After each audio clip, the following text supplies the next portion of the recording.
नमस्कार दोस्तों, आप सभी पर माँ का आशीर्वाद और बजरंगबली की कृपा सदैव बनी रहे। शाक्त परंपरा में वर्णित 10 महाविद्याओं की साधना उच्चतम कोटि की शक्ति साधना है, जो एक साधक के जीवन को पूरी तरह से ट्रांसफॉर्म करने की क्षमता रखती है। आपके प्रारब्ध को, आपके कार्मिक बंधनों को काटने वाली ये साधनाएं हैं और विशेषकर गुप्त नवरात्रि में इन 10 महाविद्याओं की साधना अनंत फलदायी है और वो सब कुछ देने में सक्षम है जिसकी आप अभिलाषा करते हैं। तो आज इस वीडियो में हम इसी विशेष विषय पर बात करेंगे। आज बात करेंगे 26 जून से शुरू होने वाले आषाढ़ गुप्त नवरात्रि के बारे में। कौन सी साधना और मंत्र जाप आपको उठाना है, क्या विशेष विधान साधना का आपको फॉलो करना है, और जानेंगे भोग से संबंधित बातें और वो सभी विशेष बातें जो आपकी इस महाविद्या पूजा और साधना को सफल बनाएंगे। इन 10 महाविद्याओं की अगर बात की जाए तो ये 10 महाविद्याएं अर्थात 10 दुर्लभ ज्ञान रूपी दुर्लभ विशेष शक्तियों से युक्त देवियां हैं और हर एक देवी का अपना एक विशेष क्षेत्र है जिसको ये डोमिनेट करती है। इनमें माँ काली प्रथम महाविद्या है जो प्रचंड ऊर्जा शक्ति है और अभय और मोक्ष की देवी है। दूसरी महाविद्या माँ तारा है जो उच्चतम कोटि के ज्ञान की और मोक्ष की देवी है। इसके बाद तृतीय महाविद्या माँ त्रिपुर सुंदरी है, फिर भुवनेश्वरी, भैरवी, छिन्नमस्ता, धूमावती, बगुलामुखी, मातंगी और माँ कमला है। ये सभी देवियां दिव्य शक्तियों से संपन्न हैं। और आज जिस महाविद्या की हम बात कर रहे हैं वो है माँ काली प्रथम महाविद्या, जिनकी साधना आपको इन गुप्त नवरात्रों में करनी है। माँ काली जो क्रिया शक्ति और इच्छा शक्ति की देवी है और इनकी साधना आपके जीवन के हर दुर्भाग्य का नाश करके बहुत सकारात्मक बदलाव जीवन में लाती है। तो इन गुप्त नवरात्रों में माँ काली साधना का विधान किस प्रकार उठाना है, किन मंत्रों का जाप करना है, उसके बारे में बात करते हैं। माँ के बहुत सारे मंत्र हैं जिनमें 3 विशेष मंत्र हैं जो माँ के सर्वप्रिय हैं। इनमें सबसे पहला है ओम क्लीं कालिकाय नमः, दूसरा है ओम क्लीं कालिकाय नमः और तीसरा है नवाण मंत्र ओम ऐं ह्रीं क्लीं चामुंडाय विच। ये तीनों मंत्र बहुत शक्तिशाली हैं और तीनों का प्रभाव अलग अलग है। इन तीनों में से किसी एक मंत्र की साधना आपको करनी है। इन तीनों मंत्रों का क्या विशेष प्रयोजन है उसके बारे में बात कर लेते हैं और आप अपनी सुविधा अनुसार इन मंत्रों में से किसी एक का चयन करेंगे। इनमें जो ओम क्लीं कालिकाय नमः है ये शत्रुओं से रक्षा के लिए और भय से मुक्ति के लिए है।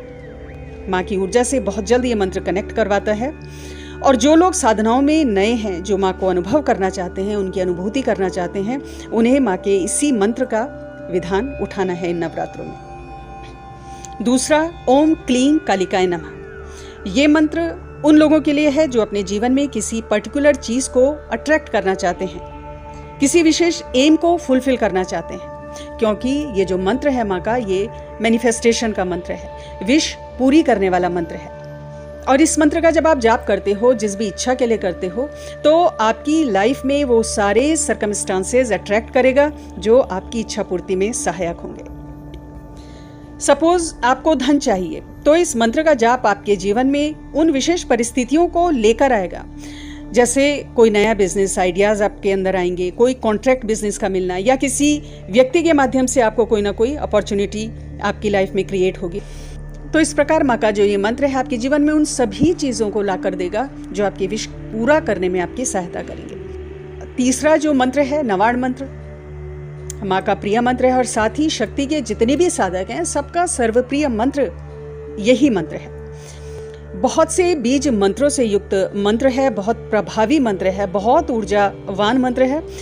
जीवन में माँ भगवती की कृपा प्रदान करता है, सुख समृद्धि को अट्रैक्ट करता है, आध्यात्मिक उन्नति आपकी करवाता है और किसी विशेष मनोकामना की पूर्ति के लिए इसका जप आप कर सकते हैं। तो ये 3 मंत्र हैं, अपनी सुविधानुसार आपको मंत्र का चयन करना है।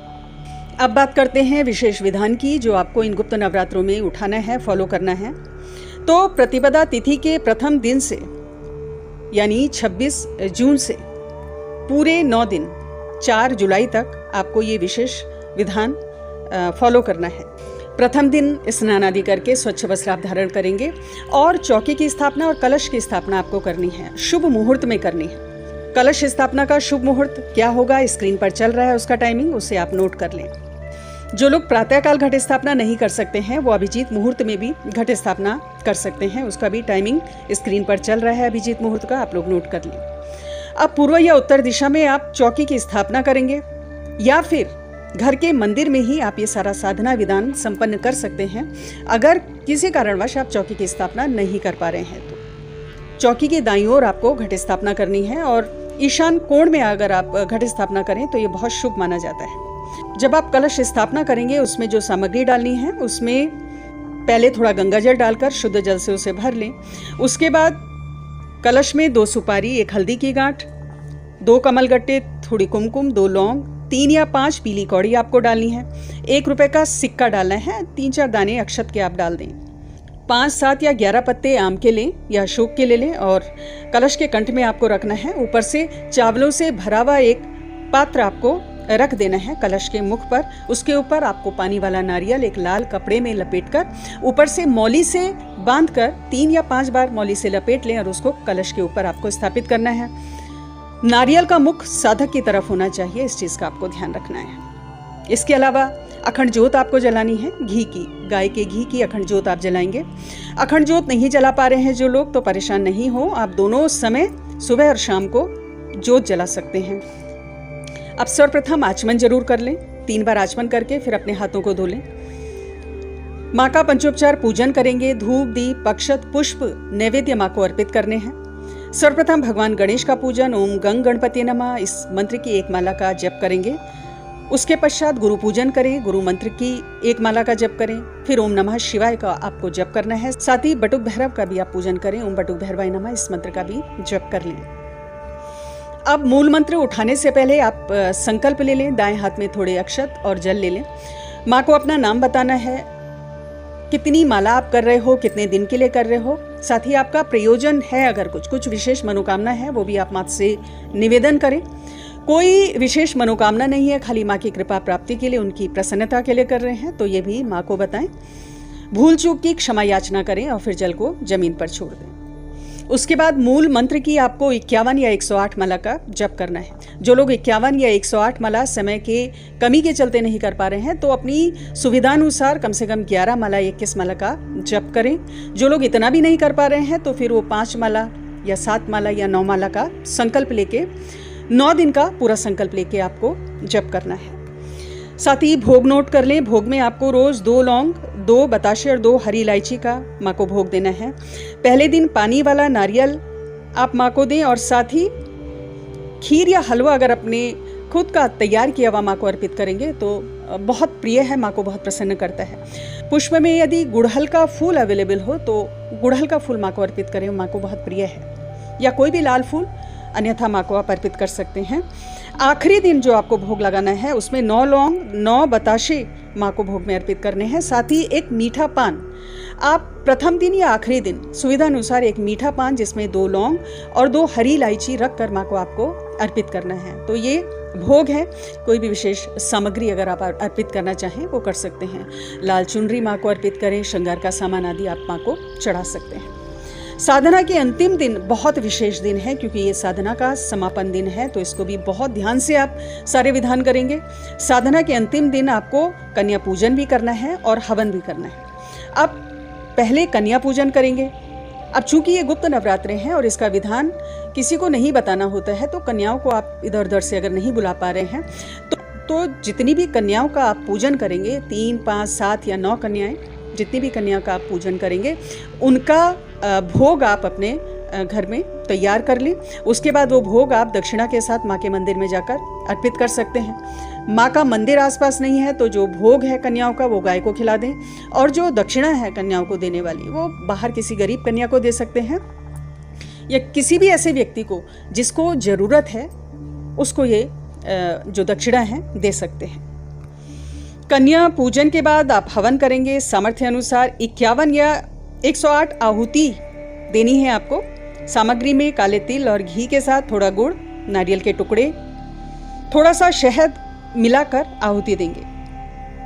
और हवन के समय संभव है तो स्वयं के हाथ का बना हुआ कुछ मीठा भोग जैसे खीर या हलवा आप जरूर रखें, उससे भी आहुति दें। तो ये साधना विधान आपको 9 दिन फॉलो करना है। इसके अलावा कुछ विशेष सावधानियाँ, ताकि जो आप ये मेहनत कर रहे हो उस पर पानी ना फिरे, जो आप मेहनत कर रहे हो वो सफल हो और माँ की पूरी कृपा आपके ऊपर हो। इसके लिए सर्वप्रथम ब्रह्मचर्य का पालन अत्यावश्यक है, ये अनिवार्य है।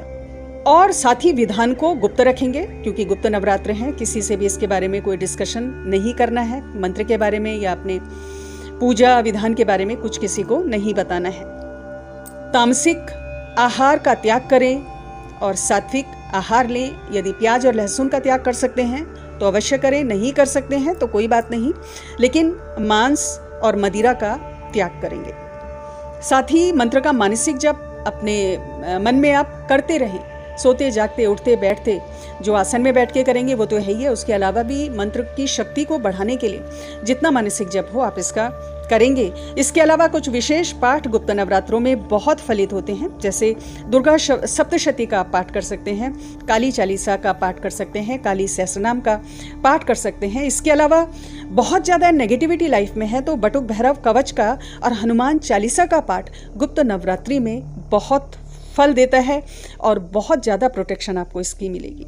तो ये थी संपूर्ण जानकारी इन गुप्त नवरात्रों की। आप सभी पर माँ की कृपा सदैव बनी रहे। दोस्तों, आज की वीडियो में इतना ही। अगली वीडियो में बहुत जल्द मिलती हूँ, तब तक के लिए अपना ध्यान रखें, स्वस्थ रहें, खुश रहें, मस्त रहें। जय माता दी, जय बजरंग।